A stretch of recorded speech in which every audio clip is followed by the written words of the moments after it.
Havenwood's Toll. Hey, I'm Martine. I've got a bone-chilling story to tell you, one I heard from my grandpa Elias. It's about Havenwood, the place where I was born and still live. But this tale goes way back, before me or even my dad came along.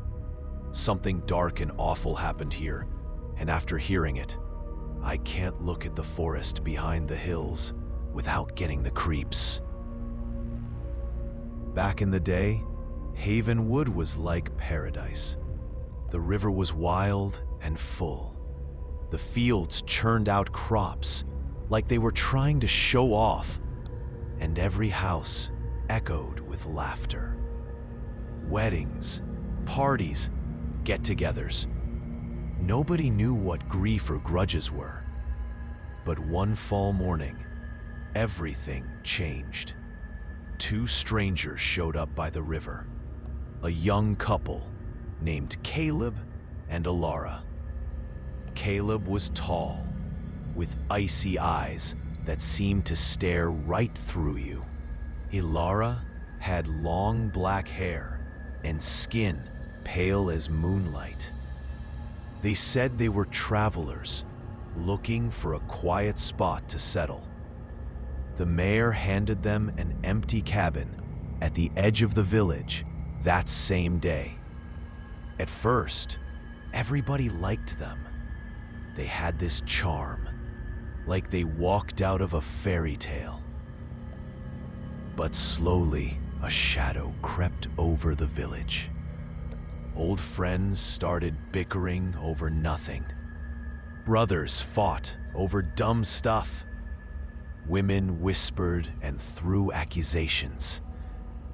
Wherever there was trouble, Caleb and Elara's names seemed to come up. But you couldn't call them out. They'd just flash that calm smile, like they were getting a kick out of the chaos. 3 months later, the real nightmare hit. One morning, some old guy named Hemlock came running, bawling his eyes out. His 5 sheep were ripped to pieces. Not like a wolf or bear got them. Their heads were sliced clean off, legs and arms gone, stomachs hollowed out, not a drop of blood on the ground. Their eyes were gouged out, and where their teeth should have been, just black holes. It was like some psycho butcher had gone to town. Fear spread like a plague. Every few nights, it happened again. Cows, dogs, even chickens, all the same way. Nights got so bad, nobody left their house. The wind sounded like it was whispering something creepy. The closeness that made Havenwood special, it was gone, replaced by suspicion and dread. A year of this hell went by. We thought it couldn't get worse, but it did. The curse hit people. A little girl named Marianne, only 7, vanished by the river.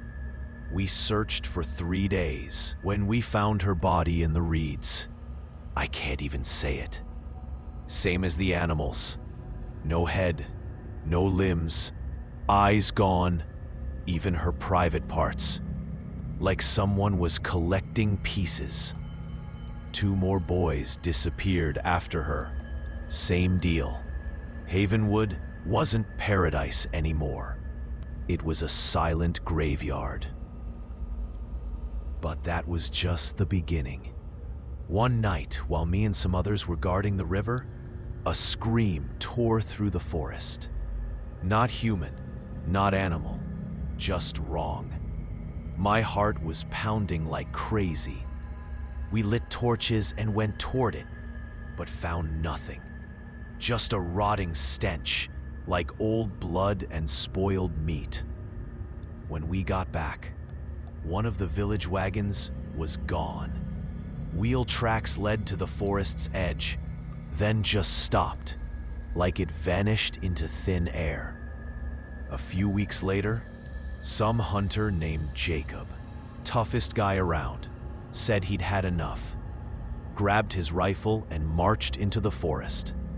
He said, "If something's in there, I'll find it." Next morning, his horse came back alone. The saddle was scratched to hell, like iron claws ripped it up. No sign of Jacob, except his torn hat, with a circle of blood drawn around it, smack in the middle of the forest path. Panic had us all by the throat. Nobody went near the river or forest, not even in daylight. Kids had nightmares. Grown-ups slept with knives and axes by the door. One night, I looked out my window at the forest. I swear I saw shadows, tall, skinny ones. They didn't walk or run, just glided, like fog over the ground. I rubbed my eyes, and they were gone. But I felt them watching me. Another time, one of our sheep went missing. In the morning, we found just a scrap of its hide, with that same bloody circle around it, like someone was leaving a mark, saying, "We're still here." One night, I heard a chant from the forest. Not happy, not sad, just unnatural, like it came from a grave. I swear I saw a figure at the forest's edge, a woman with long hair, smiling. Elara. I blinked, and she was gone. Finally, the mayor sent for a priest named Father Thomas, an old guy who knew about old ways. When he got here, he took one look at the village and said, "This place reeks of blood and dark deals." He stayed a few days, chanting prayers and muttering Latin under his breath. One night, he went straight to Caleb and Elara's cabin. I followed, heart in my throat. When they opened the door, that damn smile was still on their faces. Father Thomas splashed holy water on them. For a second, their faces twisted, like they'd been burned. He said, "These ain't human anymore."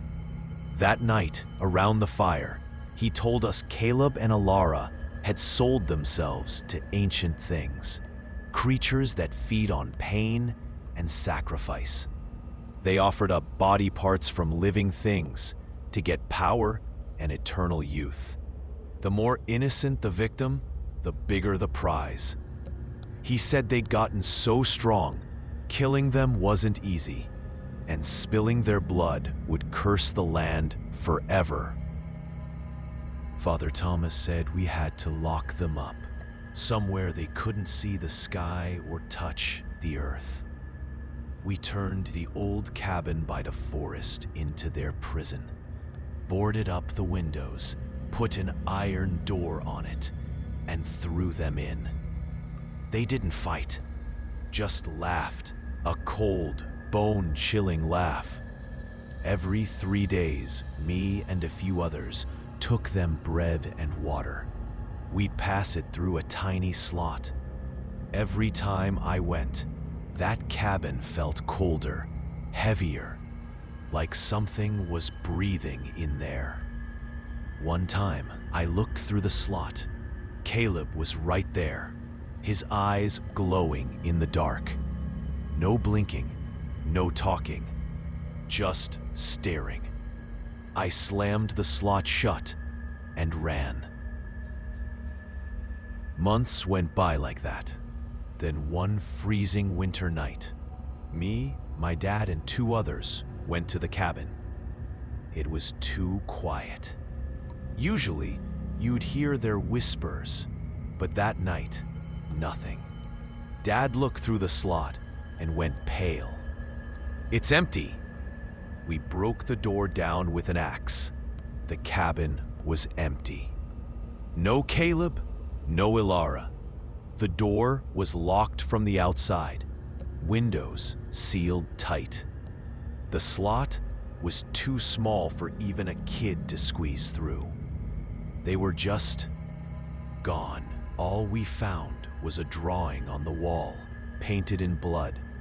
A tree with bony roots wrapping around people.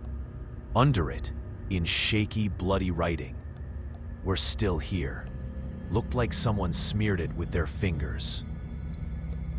After that, the forest became forbidden. Hunters took longer routes. Kids learned not to even look that way. But the nightmare didn't stop. Some nights, a weird chant came from the forest. Not happy, not sad, just wrong. One night, I looked out my window. There, at the forest's edge, was Elara, smiling. I blinked, and she was gone. When I told Dad, he just said, "Don't look at the forest."